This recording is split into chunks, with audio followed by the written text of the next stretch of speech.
Competitive analysis: who are your rivals and what are their strengths? It's a mistake to think that your startup has no competitors. This is the most dangerous misconception.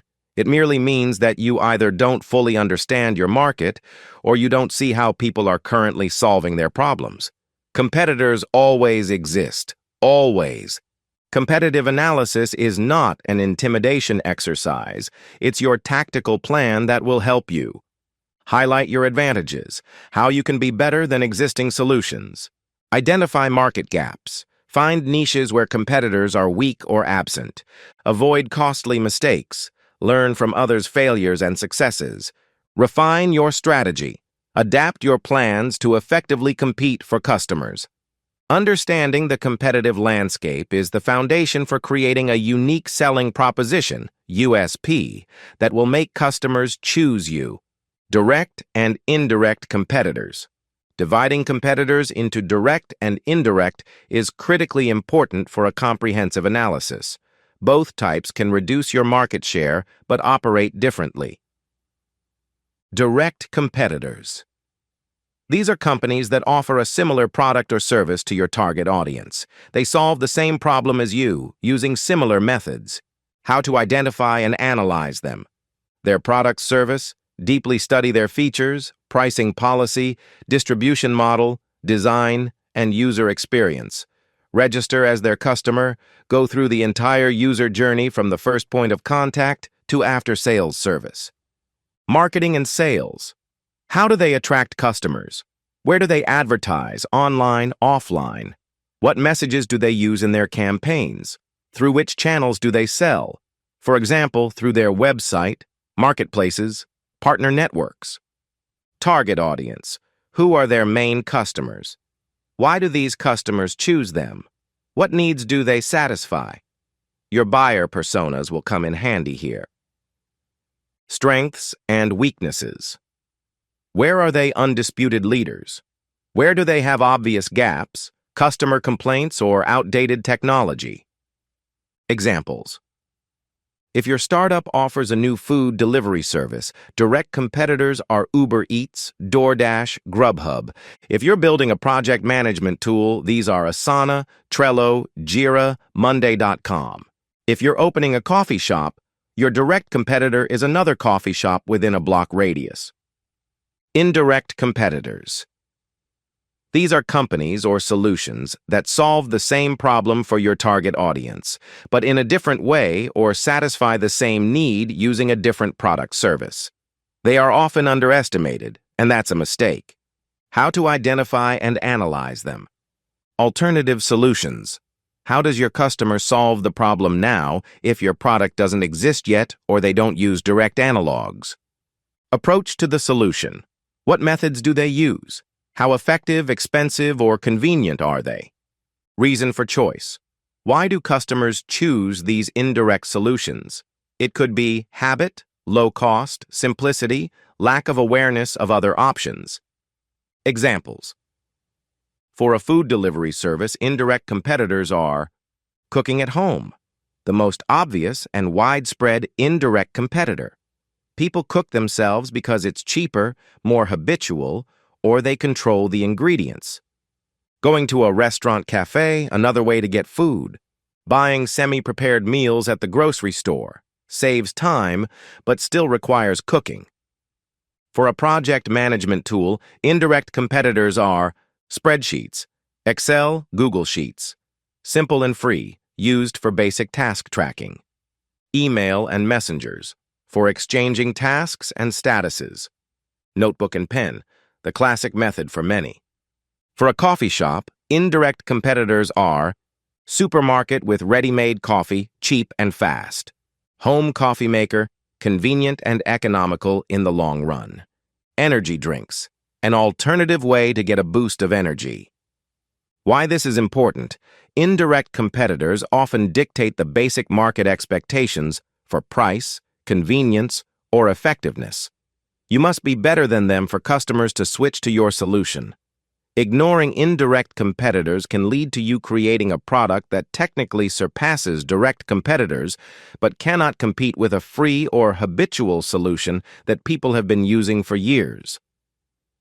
SWOT analysis of competitors, looking behind their backs. SWOT analysis, strengths, weaknesses, opportunities, threats, is a powerful tool for systematizing information about your competitors. Conduct this analysis for each of your 3 to 5 main direct and 1 to 2 key indirect competitors.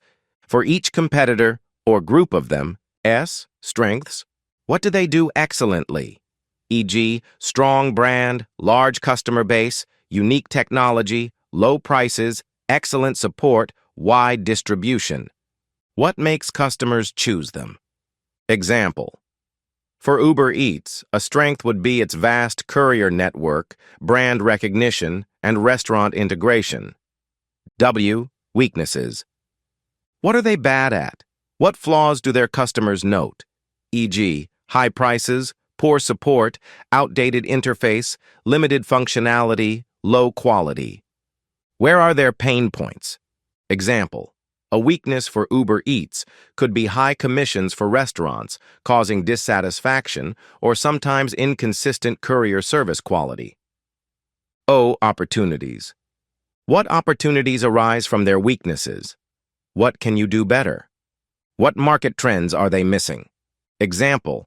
If Uber Eats has high commissions, your opportunity is to offer more favorable terms for restaurants, attracting them to your platform. Threats. What external factors could harm them? E.g., new legislation, emergence of new technologies, changing consumer preferences. What actions of theirs could become a threat to you? Example. A threat to Uber Eats could be increased regulation of gig economy workers, leading to higher costs, or the emergence of local, more niche delivery services. How to conduct a SWOT analysis. Gather data, read customer reviews, App Store, Google Play, Trustpilot, Yelp, analyze their websites, social media, press releases. Talk to their former or current customers. Be objective. Don't exaggerate their weaknesses or underestimate their strengths. A realistic picture is paramount. Use tables. For clarity, it's convenient to summarize information for each competitor in a table. Tip. After analyzing each competitor, ask yourself, if I were this competitor, what would I do to defeat myself? The answers can provide unexpected insights for your own strategy. Finding your unique selling proposition. Why should they choose you? Once you have thoroughly studied your competitors, you are ready to formulate your unique selling proposition, USP. This is not just a slogan, it's the quintessence of what makes your product or service special and why customers should choose you over anyone else. Your unique selling proposition should be unique. What sets you apart from competitors? Valuable. What solves a real customer problem or satisfies an important need? Clear and understandable. Easy to remember and explains your core essence. How to find your USP. Compare yourself to competitors on all parameters. Functionality. Do you offer something they don't? Or do you do something existing much better? E.g., an AI assistant built into your SaaS that competitors lack. Price. Are you significantly cheaper? Or do you offer a premium product at a premium price but with unprecedented quality? User experience, UX. Is your product simpler, more intuitive, more pleasant to use? E.g., our app allows you to do the same thing in 3 clicks instead of 10. Speed, efficiency. Does your service work faster? Does it save more time? Target audience. Are you focused on a very narrow segment whose specific needs no one else satisfies as well? E.g., CRM specifically for small law firms, not just CRM for business. Support quality. Do you offer 24/7 personalized support while competitors have bots and long waits? Brand story. Do you have an inspiring origin story or a mission that resonates with your audience? Focus on your strengths and competitors' weaknesses. If you found that all competitors have poor customer service, that's your opportunity to make yours outstanding and build your USP around it. If your product performs a certain task 5 times faster than competitors, That's your USP. Formulate USP hypotheses and test them. We are the fastest. We are the easiest to use. We are built specifically for a specific segment. We offer the highest level of personalization. Then test these hypotheses in conversations with potential customers. Ask them, what's most important to you in such a product? What would make you switch from your current solution? USP examples: Slack, where work happens. Focus on bringing communication and work together. A more direct USP often cited: eliminate email chaos and focus team communication in one place. Focus on organized communication and alleviating the pain of email overload. Dollar Shave Club, shave time, shave money. And blades delivered to your door for as little as $1 a month. Focus on convenience, affordability, and subscription, unlike buying expensive razors in stores. Spotify, all the world's music in your pocket. Focus on a vast library and accessibility. Your USP should become your compass. It will guide your product design, marketing messages, sales strategy, and even employee hiring. If you cannot clearly articulate why you are better than your competitors, then you need to go back to the drawing board. What to do next? Create a competitive analysis matrix. Draw up a table where rows are your competitors and columns are key parameters. Price, functionality, target audience, marketing channels, strengths, weaknesses, etc. Fill it out. Use all the collected data. Be honest. Highlight your unique points. Based on the matrix, find 2 to 3 key differentiators that will give you an advantage. Formulate your USP. Using these differentiators, create a concise yet powerful USP. Try several options and choose the one that best reflects your value.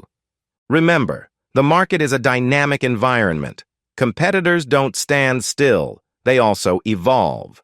Regularly review your competitive analysis and USP to stay relevant and ahead of the game. Now that you know your customers, have assessed the market, and studied your competitors, you are ready for the next step: developing your business model and creating an MVP.